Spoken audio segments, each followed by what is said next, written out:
Bienvenidos a Letras e Ideas. Quería hacer una aclaración. Me gusta grabar estos episodios y dejar algunos de los errores. Bueno, no todos los errores, no solo algunos. Para que se vea que no es inteligencia artificial. Cuando escucho un video con la voz de inteligencia artificial se escucha perfecto. Se escucha demasiado perfecto, valga la redundancia. Y la verdad es que me cae hasta gordo y no los puedo ver. Por eso le dejo los errores a estos videos, a mi lectura de mis ensayos, para que se vea que es natural, que es un humano el que está leyendo. Pero bueno, vamos con el ensayo del día de hoy. El fin de las cosas, del mundo real al mundo de las no cosas. Ahorita lo vamos a ir explicando poco a poco. Vamos con el primer subtema, el valor perdido de las cosas. Hace unos días escuché a una persona, déjenme le hago un poquito de zoom a mi PDF. Hace unos días escuché a una persona presumir que había comido en un restaurante extremadamente caro. No habló de sabor, ni de la calidad de la comida, ni de la experiencia gastronómica. Lo único que destacó, y mucho, fue el precio. Para esa persona, el valor no estaba en lo que comió, sino en poder decir cuánto costó lo que había comido. Ese detalle revela una mutación profunda. La realidad, en este caso la comida, perdió todo su valor. Lo importante ya no es la experiencia sensorial ni el acto cultural de comer, sino la información que puede comunicarse sobre esa experiencia. No se presume el sabor, sino el dato. No se disfruta la comida, se monetiza simbólicamente. Este gesto aparentemente trivial condensa el malestar de una época. Una sociedad donde lo real ha sido reemplazado por su representación. Y de ahí surgen múltiples consecuencias psicológicas, como la necesidad de validación, algunas sociales, el consumo como marcador de pertenencia, y otras culturales como la desaparición de la experiencia auténtica. Hay dos modos de habitar el mundo. Hoy coexisten dos formas de relacionarse con la realidad. Un grupo todavía hay gente que valora la experiencia directa como comer, viajar, leer, contemplar, actos de conocimiento y de encuentro entre otros. Para ellos la experiencia todavía conserva cuerpo, sabor, sentido. El otro grupo, cada vez más amplio, vive dentro de una ilusión moderna donde lo importante no es vivir algo, sino poder mostrarlo. En este segundo grupo, la información sobre la experiencia vale más que la experiencia misma. Lo real cede su lugar a la representación. Ahora vamos a explicar lo que son las no cosas de Byung-Chul Han. El filósofo Byung-Chul Han llama a este fenómeno la era de las no cosas. ¿Pero qué son? Bueno, las no cosas son entidades desprovistas de materialidad, convertidas en flujos de información, como imágenes, datos, publicaciones. La realidad pierde cuerpo y se convierte en interfaz, en algo digital. Pero las no cosas no se limitan al ámbito digital.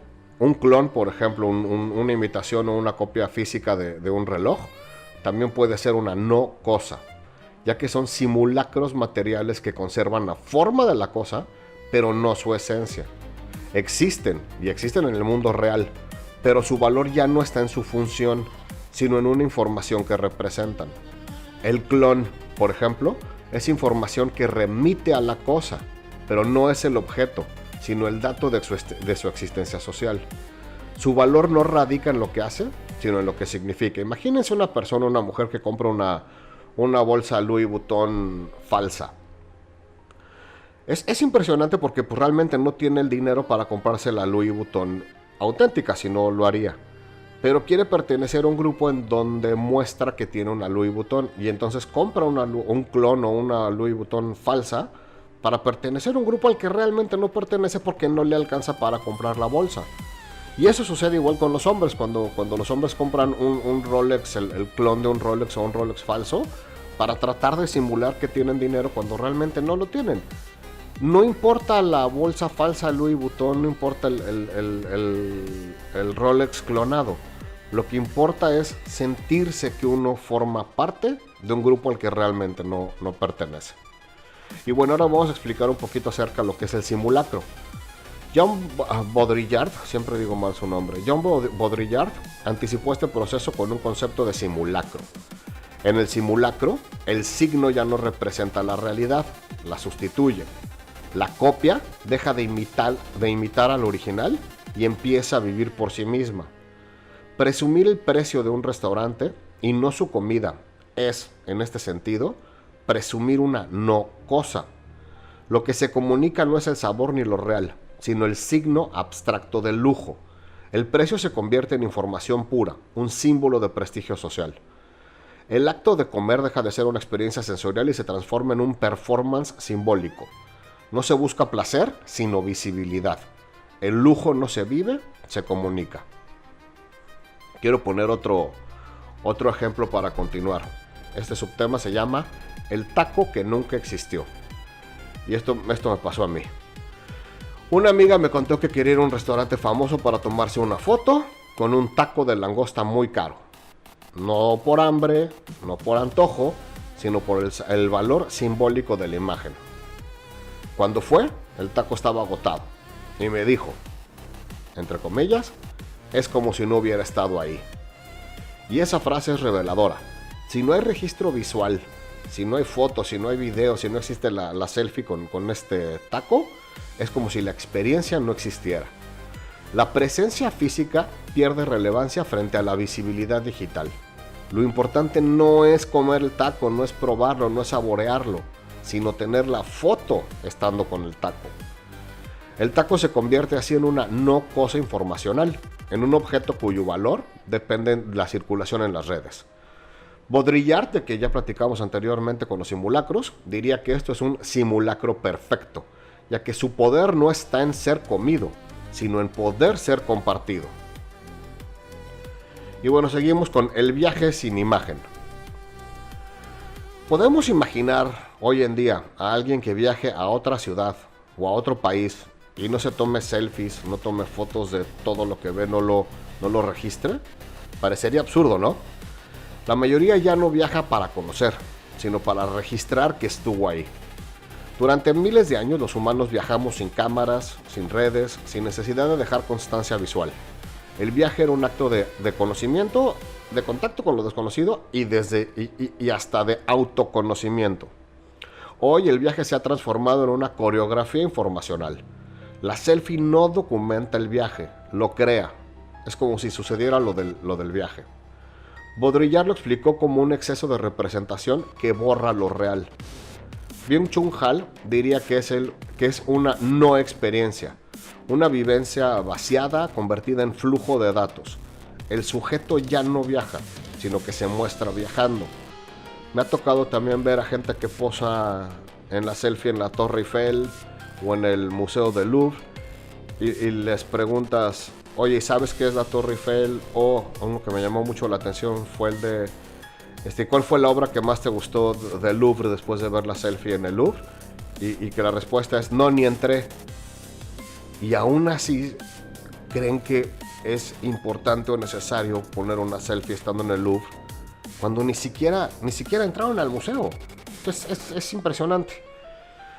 Bueno, pasemos al siguiente subtema. La ilusión de poseer, de tener. Otra persona que conozco quiere comprarse una camioneta. Siempre anda hablando de que se quiere comprar una camioneta de X marca, una camioneta muy cara, pero no puede, no le alcanza. Cada vez que ve una de esas camionetas en la calle, se toma una selfie junto a ella y la publican en las redes. Esta persona no es dueña del objeto, pero cree poseer su signo. En este gesto se cumple la lógica del simulacro. Ya no hace falta tener la cosa, o sea, ya no hace falta ser dueño de la camioneta para participar en su valor, ya que la imagen sustituye a la propiedad, la ilusión basta. Con tal de decirle o creer que uno le está diciendo a sus seguidores en las redes, estoy posando al lado de una camioneta X o X, es como si yo creyera o le quisiera hacer creer a la gente que soy dueño de esa camioneta que realmente no es mía. Baudrillard lo llamó hiperrealidad. Es un mundo donde lo falso ya no oculta la verdad, sino que es más real que la verdad. Byung-Chul Han, que ya hemos hablado de él varias veces, lo leería como el triunfo de la no cosa relacional. Eso significa, lo importante no es conducir el auto, la camioneta, sino estar junto a él, posar junto a él, que me vean junto a él. El deseo ya no apunta a lo material, sino a la información que genera, como la foto, y decir, vivo en un mundo en donde yo tengo esta camioneta, aunque el mundo, ese mundo en donde esta persona es dueña de la camioneta, no existe. Por eso es una especie de hiperrealidad. Y bueno, pasamos a otro subtema, de la cosa a la no cosa. Y este término de la cosa y la no cosa, aunque suena medio raro, acaba funcionando muy bien filosóficamente hablando. Byung-Chul Han fue el que lo creó y la verdad es que funciona muy bien. Bueno, entremos a la información. El tránsito del mundo real al mundo de la información implica la pérdida de utilidad, de sentido y de profundidad. La cosa, que podría ser la comida, el viaje, un objeto, era un medio de relación con la realidad. La no cosa es un medio de comunicación simbólica. Donde antes había sabor, ahora hay precio. Donde había experiencia, hay una imagen. Y en donde había presencia, hay representación. El mundo se ha vaciado de sustancia, pero rebosa de signos. Ya no usamos las cosas, las mostramos, las presumimos. Ya no viajamos, sino lo importante es publicar nuestro viaje. Ya no vivimos, sino que nos la pasamos generando contenido. Y bueno, a todo esto, ¿cuáles serían las consecuencias culturales? ¿O cuáles son las consecuencias culturales? La autenticidad se ha vuelto irrelevante. Lo que importa es la circulación del signo, la marca, la foto, el número de likes, la cantidad de engagement. En una cultura obsesionada con la visibilidad, con ser vistos, la experiencia pierde su función ontológica y se convierte en un dato de comunicación. El resultado es una sociedad saturada de información, pero vacía de experiencia. Una humanidad rodeada de objetos que ya no son cosas, sino informaciones encarnadas. Vivimos en un museo de simulacros donde lo real se ha evaporado y solo queda la superficie brillante de lo que se puede comunicar a través de las redes sociales. El último subtema, el precio de existir. Presumir un restaurante, un taco del que hablábamos, o una foto junto a una de estas camionetas, que no es de uno, que no le pertenecen a uno, son expresiones del mismo fenómeno. La conversión del mundo en signo. Estamos convirtiendo nuestra realidad en información, en un signo.